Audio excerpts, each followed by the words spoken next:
everybody, this is NoobyGamerDude, and this is a replay from USS Samson 51, also known as Hey It's Numbers.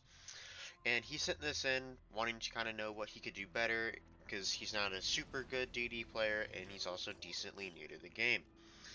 So he wants some insight. So, let's give it to him. I'm not a DD main myself, but I can at least give another opinion, another set of eyes to help out what's happening here. So first thing I'm going to do, make this minimap way bigger. So, gun range 11.7, torps is 9.2, and your tech ability is 7.4. You need to get that down as low as possible. I checked, and this is just with the camo line. I think you can get this down to maybe 7.1. So you definitely want to get that down as low as possible. If you want to know how to get these circles on, especially your torp range or your detectability range, all that good stuff, there's a little gearbox right here. I'll make it smaller. This is about how I like mine. So there's a little gearbox. If you click on that, these mods are in the way. But anyway, here, maximum firing range of AA. And then this is your detectability range by air. So you can kind of mess around with all these checks, and you can kind of see what they all do. You definitely want your torp range, your gun range, which should be on automatically, but you really definitely want your detectability range on there as well.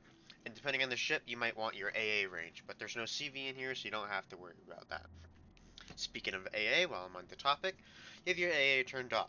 There's no CV, perfectly good. I would always turn your AA off, because if a ship turns up a spotter plane or fighters and you don't want to be seen, you could accidentally shoot them down, which isn't necessarily a bad thing, but also it reveals your position. If you don't want to be spotted, you might want to, keep it off and not try to be spotted.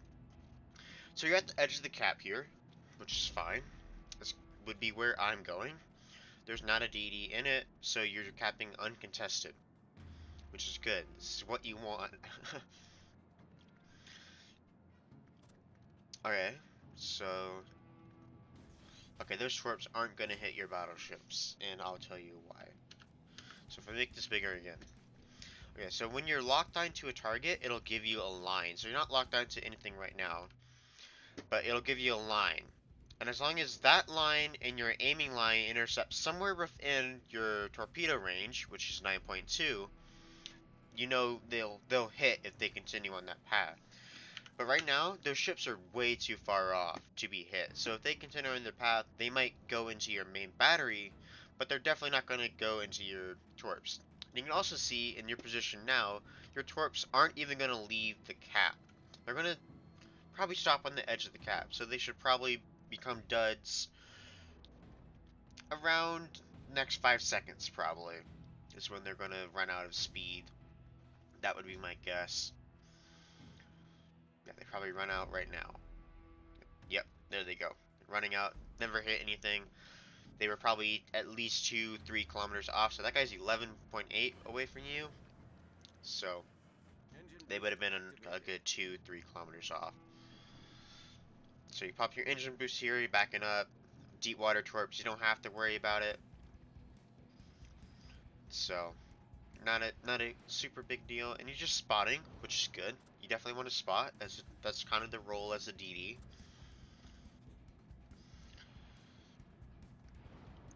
Doing some nice spotting damage. Honestly, your team's doing good work. You've got 12k spotting on him. I would just try to keep him spotted for as long as possible for your team. Okay, smoke up to get some damage on him. He did fire, so that's okay. I would wait a tiny bit longer till you fired, because you are going backwards at full speed.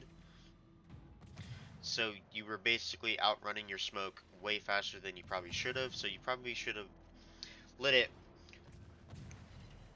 generate a little bit first, and then if you wanted to keep making it go back, feather it, so you can keep going back, but at the same time still be hidden. So you're just shooting at this guy, totally fine. Don't see any problem with this. You do want to be cautious about how long you stay in your smoke, but I feel like at this point you're pretty confident that the DD over here is Pistachio because of the deep water torps. So you're thinking it's okay to stay in their smoke longer, which is totally okay. But just notice, smokes are magnets for torpedoes, and U.S. smoke lasts the longest, so there's the most time for torpedoes to be thrown at you. So you definitely want to be careful of that. He blind fires someone, you can tell because all his shells are going crazy, and that gives you the opportunity to spot him. Those torps aren't going to hit.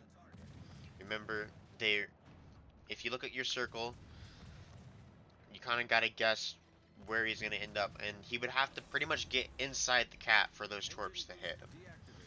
So he's probably not going to run into those torps. If you wanted the torp, you would have to get maybe 2 kilometers closer, but you still kind of wanted to fire him from smoke. So at this, I mean, you should have just kept firing guns, not even wasting your time on torps. Unless you're shooting them at DDs, you think. Asashio's lit, shoot Asashio. There you go. Okay. Definitely right thing. As soon as you see a DD, especially within like 8 kilometers of you, you definitely want to shoot it, because your shells are pretty floaty, but you can still accurately hit things within that range. And your smoke's almost out. You've literally stayed in it the max amount of time, but you've at least had things to shoot at, which is good. But yeah, if that was any other DD, he would have torped your smoke, and you would probably have taken 1 or 2 torps. So you definitely want to move a little bit more. Your smoke's down now. You're stopped firing. Yep, there's the torps. They're not going to hit you because they're deep waters. But if that was any other DD, that would have hit you. That would have done a lot of damage.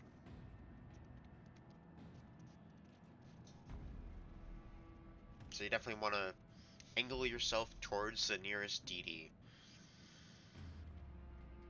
Or where you think the DD is going to be. So basically just make yourself as thin as possible to that area. Right now your team's in a good spot. You're holding C, you have B to get points. You're making sure C doesn't fall into enemy hands. At this point, I think you're going to start pushing up, because there's all those battleships and cruisers behind you that kind of want some spotting. Which is fine. Alright. Let's see. Having some chat. So you're spotting, this is good. You definitely don't want to be spotted right now, because that Bayard has reload booster and will absolutely kill you. No, don't torp. No, this smoke stream just went down. If you had torped right when the smoke went up, that would have been fine. But Japanese smokes are like a minute 30, a minute-ish. So you waited way too long to even fire those torps.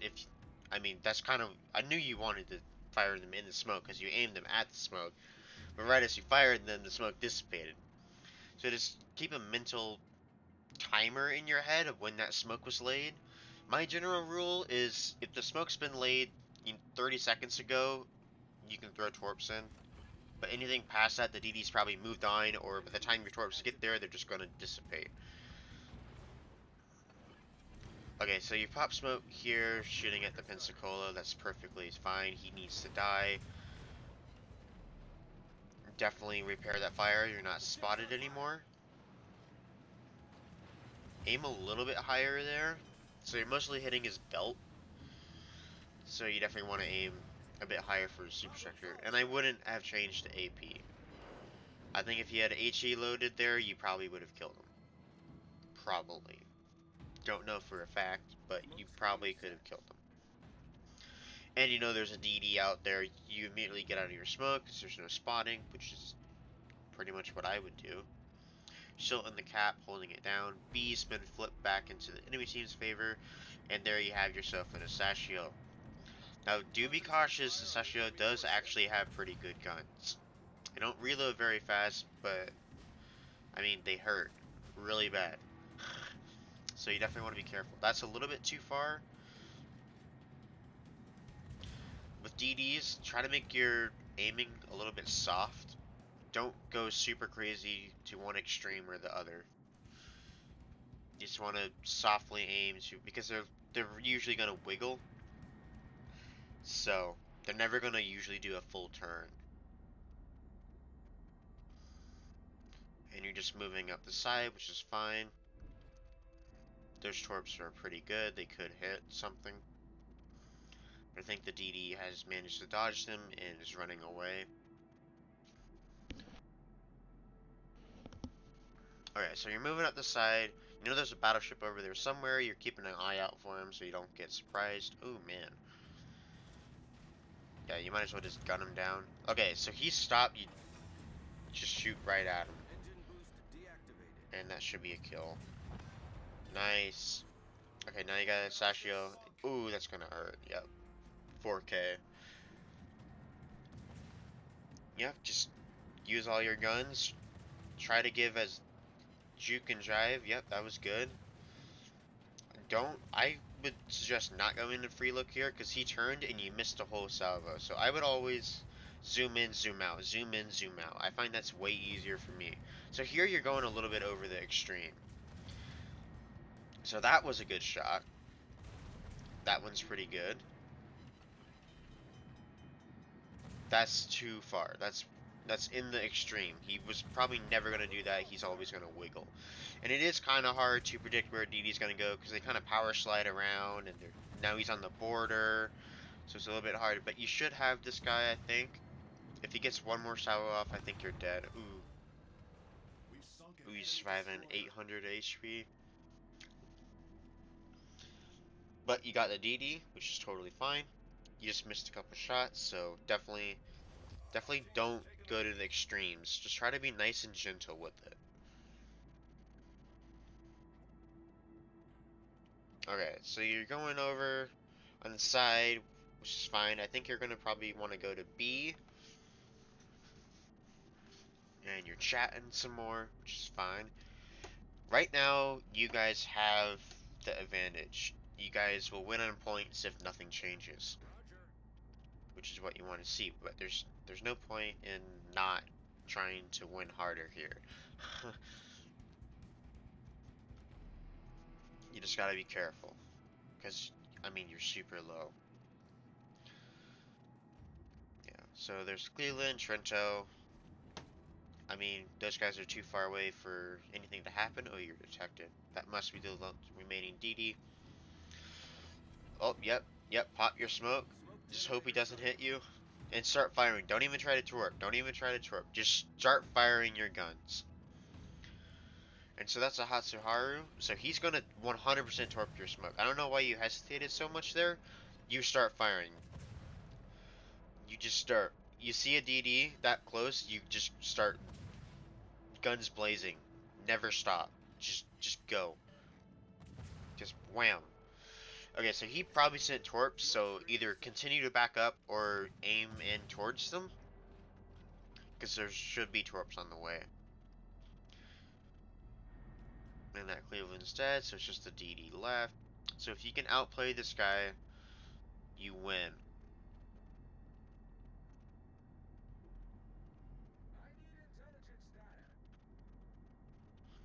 Yeah, and whoever's down there gets A. Actually, I can check.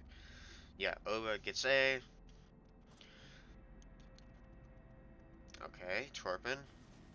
Those are good torps around the island, just to kind of a buffer. Okay, you're spotted. He should immediately shoot at you. Ooh. Okay, you die, but do you get him? Nice. Okay, so I'm in port, and this is my gearing. This is the captain that I'm going to show you for the Mahan, and kind of what you want. So, if you didn't have Concealment Expert, this is the thing you definitely want, especially on American DDs. You get Concealment lower. The 1 points are pretty much a choice for you. I went for more flooding chance. Last Stand, uh, I mean, some people don't take it, but I mean, I would always take it on DDs because if your rudder gets taken out, engine gets taken out, it's definitely useful to at least be able to still use them. Survivability Expert, mandatory. Concealment Expert, mandatory. These are the two that I would put on any DD, even if it's not a gunboat DD line, like a torp boat. I would still do this. It just gives you extra survivability. So, I mean, I would always do that. Dazzle, I kind of like this because I kind of view the Americans as the the early gunboat. So I've been able to gunboat. I've been able to gun down Hallen, and you can kill Shimas. You got to be careful about their guns. You can basically kill any DD that isn't a flat out gunboat. And then torpedo 2 reload time. This is kind of what I would go. This captain's only 18, but this is kind of what I would go for right now. And you definitely want adrenaline rush as soon as possible. Swift and Silence is also would be pretty good on the Americans since they're slow, but that's also preference up to you. You don't really need any more range. Radio location is always good, but I don't really take this very often. Mostly because once you play the game enough, you kind of know, kind of expect where to find people, and they don't quite surprise you as much, but they still can. So that would be my captain stuff. For equipment, I know you don't have this, but these would be the ones I would get if once you get higher. So I'll show you those. And then, I mean, you're gonna want main armaments. Just hopefully things don't get taken out. I like this because it just gives you more protection. Because you want your gear, you want to be able to run your ship. You want to be able to dodge. You want to be able to move. So this is what I would recommend. Torpedoes. I mean, you're you're kind of a torpedo boat, kind of a gunboat. You don't really fit into any of those categories, but your guns are pretty good, your torpedoes are pretty good. Like, they're both eh. And then this is the last one for your slot. This one's kind of your choice. Do you want to steer faster or do you want to move quicker? Well, not really move quicker, but get going quicker. And I usually go with this one because I find it's better to be able to move somewhere than not. So if there's a torpedo coming at me, I find this is way better than this. Like, yeah, this could steer better, maybe dodge it that way, but I think just getting up to full speed is pretty nice. And then I think I did check. You can have defensive AA Mahan. So engine boost is always good, obviously, but I find at the higher tiers, Def AA is a bit better, just because there's be a little bit more CVs and you're a DD, so you're not like super good AA. But I mean, gearing can definitely take care of themselves. If you turn this on, you have pretty good AA. So at the higher tiers, 8 and up, I would definitely recommend this because you're going to run into more CVs with more health and more things to hit you, especially at tier 8. So that would be my recommended stuff. So, I hope you enjoyed. Leave comments down below if you had any questions or just want to chat, whatever. If you liked the video, give it a like, maybe. And subscribe if you want to see more content like this. And always feel free to send me stuff, replays, games, post-battle results, whatever, clips, anything, and you might be featured in another video. But for now, see you guys later. Bye-bye.